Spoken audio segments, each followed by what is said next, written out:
Keeping venomous reptiles is an unforgiving hobby, requiring proper training and lots of experience. One simple mistake can be the difference between life and death. Remember, the most venomous snake in the world is the one that just bit you. There are no venomous snakes with training wheels. Just because you see viperkeeper handle snakes a certain way does not mean you should try it too. Well, this guy is nothing but trouble when he's ready to shed. He peeled his head plate back and his chin plate, but the rest of him is still intact, so he's not going to like it. But he's going for a swim. And it's best if you do that quickly before he realizes he's going for a swim. While he's out, I'll clean up his mess here. Oh, which includes some flies, which is always delightful.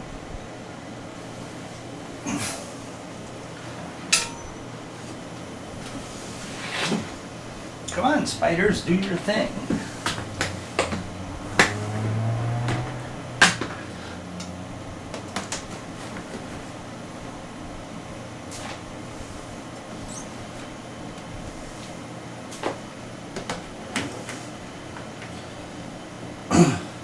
How long will you leave him soaking? Well, I'll leave him for about 5 or 10 minutes, and I'll go upstairs while he's soaking and bring it down the appropriate size tube, because that's exactly how I'll do it, because his head plates are clean, so I can just keep most of his head in the tube and out of the way from my fingers, and work it back from there. A little caution has to be taken because people come out of there like a rocket sometimes. Yeah, there he goes. Whoa. So much for tubing him. Come on, dude. I would put him back for now. He's much too agitated. I know, I grabbed you by your jump.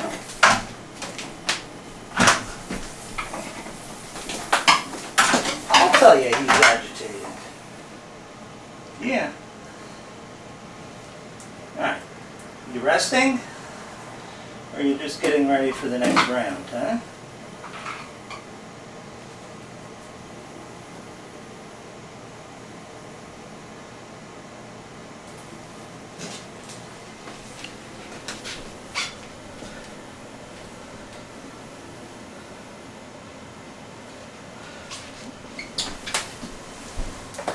Normally, we've got a very nice relationship, except when it comes to shedding. That tube is a little too big. Kind of big. Well, this is an unhappy snake. Yeah, very unhappy snake.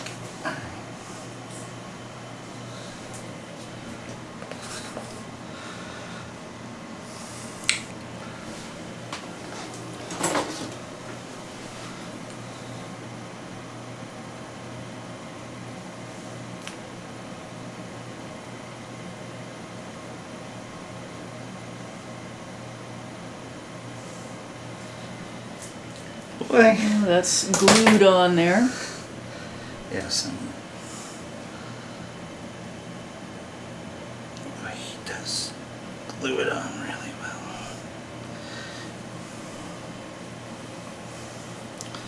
well. Paper, blue towel, please. Well, that was not exactly what I wanted for it, but here.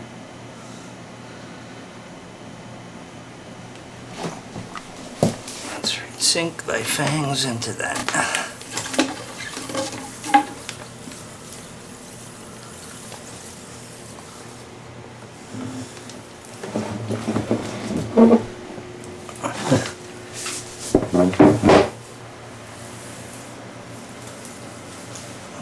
Trying to grab hold of stuff, damn it. Yeah. I don't want you to have any leverage. You know,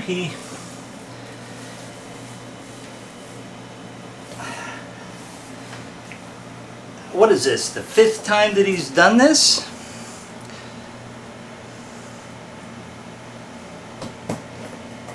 Oh, look at that venom. He is pissed.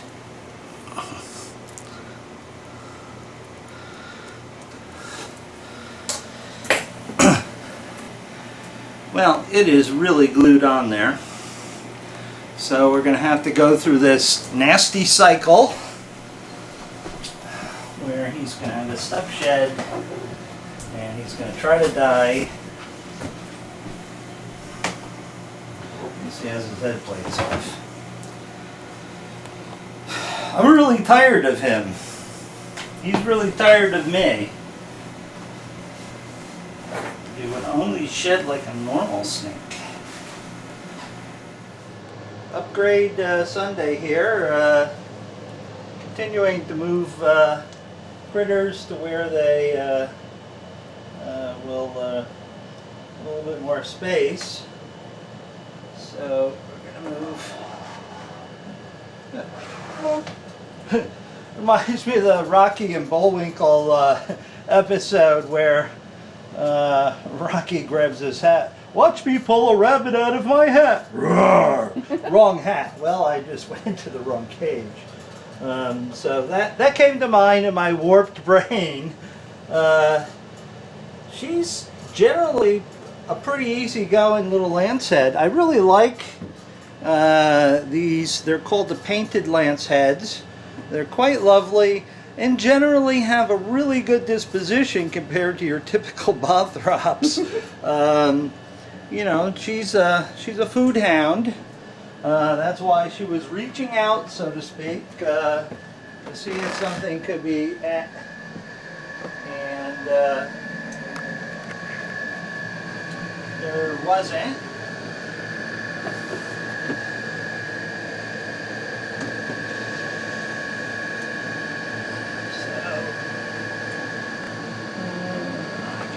Smaller hook with this gal. So to keep continuity from next door, female will be on the right, male on the left. Hi. Huh? You know, I don't hook these guys very often, so I have no idea what sort of behavior they're going to have. Now, they obviously can't hide so well behind the cork, but the cork acts as something that they can rub their face on if they're going to shed.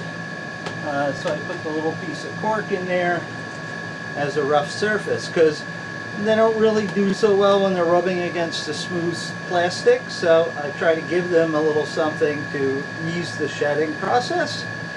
So I'll put her in her little home there and move her label over.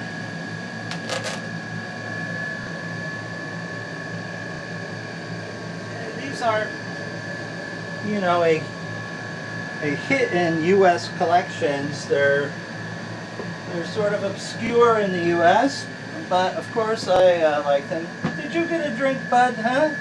I gave Mr. Boomer there a drink. Now, he was really sort of expecting food, and I will get to the food part, but not right this instant.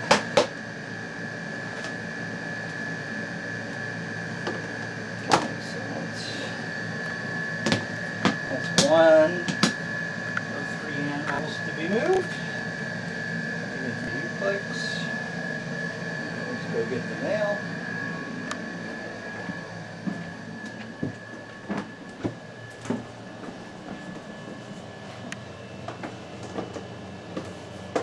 And the male is just as lovely and just as placid as the female. And he too is a very good feeder.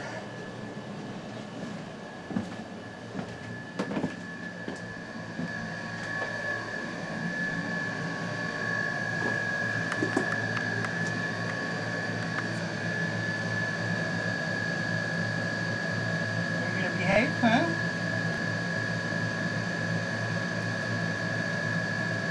There we go.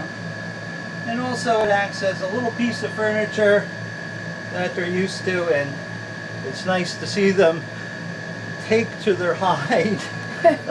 I put hides in, and snakes will totally ignore them. It's like, I'm not going to give them the satisfaction of enjoying this naturally good hiding place for me, just out of spite. So put the name tag on, and then we've got 2 more snakes to move.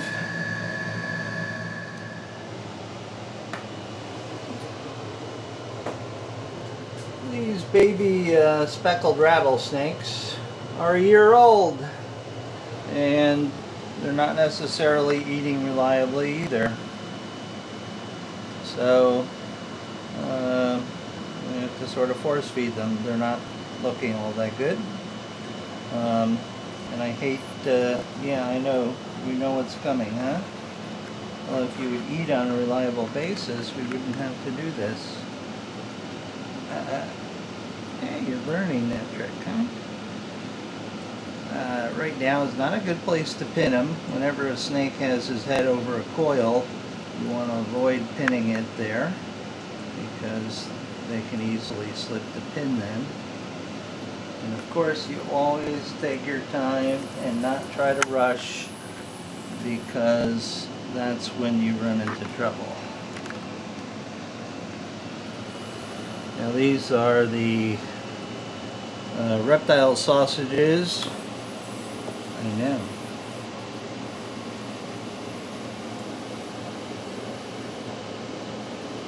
Down the gullet, you little snappy thing, huh? Yeah.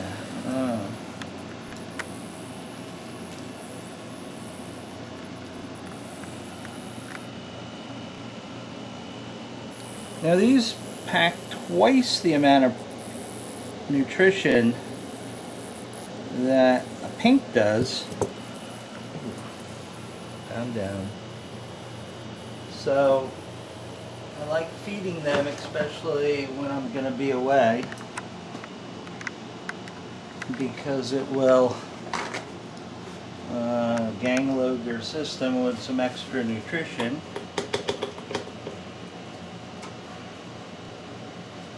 That's chlorhexidine.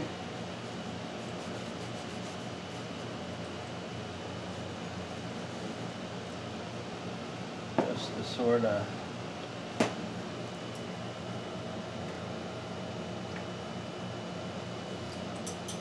sanitize the tools. This one is eating okay, and he's now in his hut. He eats live pinks and fuzzies. This one eats lizards but regurges. You know, I don't think that's very good. I don't know why it's regurgitating. The temperatures are quite high in there, but it does.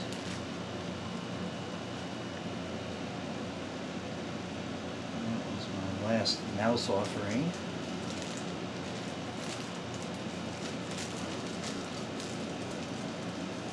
Looking for an avenue of escape, little chum? Not going to happen.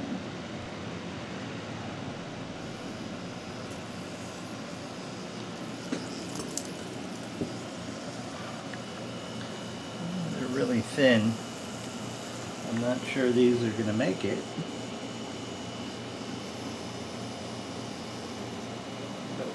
Definitely give it a try. Now the nice thing about these sausages, in addition to their nutritional value, is they go down a lot easier than shoving a pink down. So that's another advantage of them. They're a bit pricey, and they don't necessarily, ship on a regular basis. I think they have 2 production runs or something a month. They're made of whole prey, including the guttles and everything else, so you get a really good nutritional value out of them.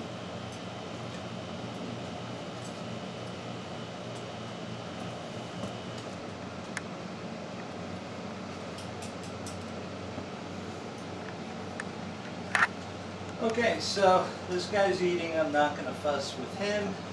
I will, however, force feed these insularis. Oh yes, you guys are difficult, huh?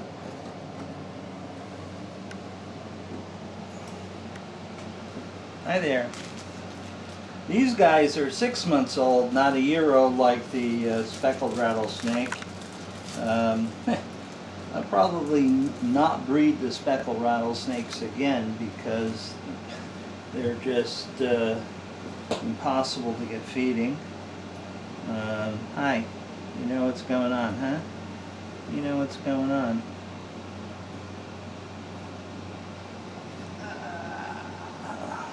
Oh. Alright, you done with that? Huh? Little venom? I have my asshole as a hat.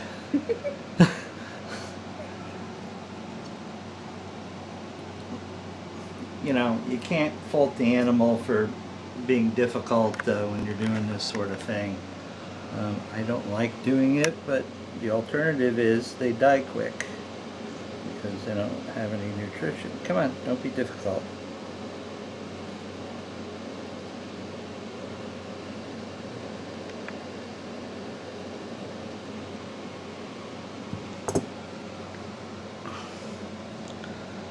Oh, come on. I know. I see those big chompers. These probably couldn't kill anybody, but they'd certainly make the next few days rather unpleasant for you.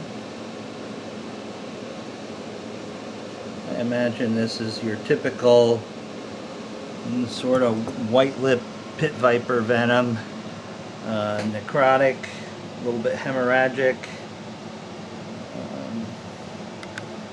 Come on, I'm going on a plane later, no pooping on me.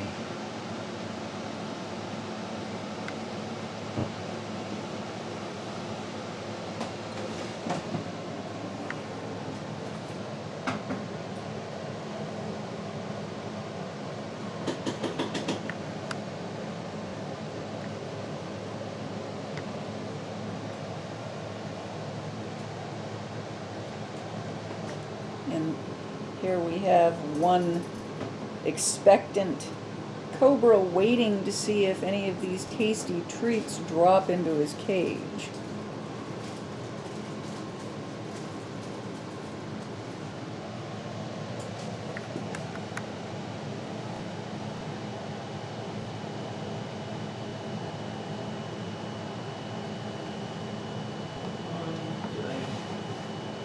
Okay, so these are the ones that were born after these four. Mr. Green there is eating like a hog now. He's the only one that's remaining out of the litter of 12 that's really feeding on a regular basis, and he's doing really well. So he needs no attention at all. However, these other three, this one eats sporadically, but didn't eat yesterday, so all these guys are going to get force fed. Well,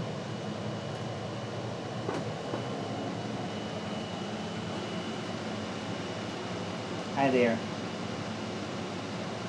Hi. I really don't like when they try to crawl into my lap. There we go.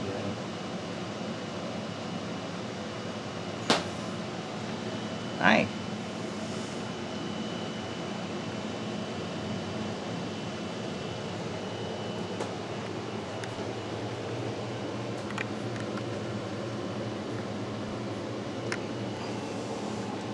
Force feeding venomous snakes is a very risky thing for both the holder and the snake, because you can always puncture their esophagus, and that usually will lead to painful and lingering death, which we don't like to do. And of course, if if you don't grab them just right, or they get their head free during the process, they will put the bite on you. You know, I've fed all sorts of dangerous little babies, little death adders. Perhaps the ones that scared me the most to force feed. Well, not even the Ekis, but the little Russell's vipers that I had, because they could roll their head in their skin and, you know, end up with their head facing the other way, generally before you knew what was happening.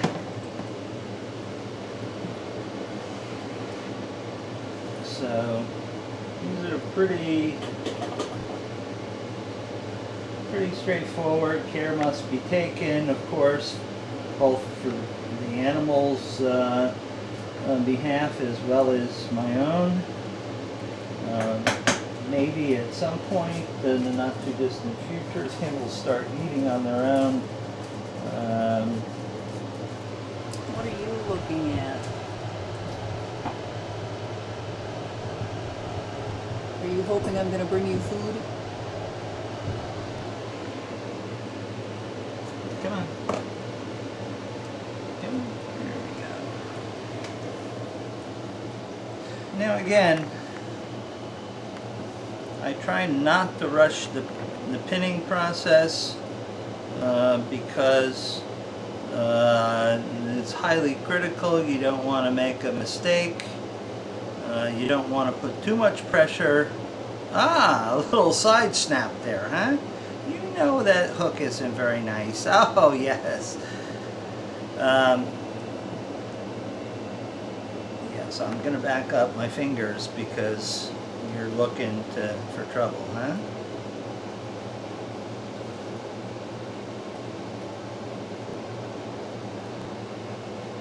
A little distraction was required on that one. Aye, yes, I got you again. Yeah, but it only takes them one shot to get me. Alright, you can poop over there, just not on me. Come on. Come on. There we go.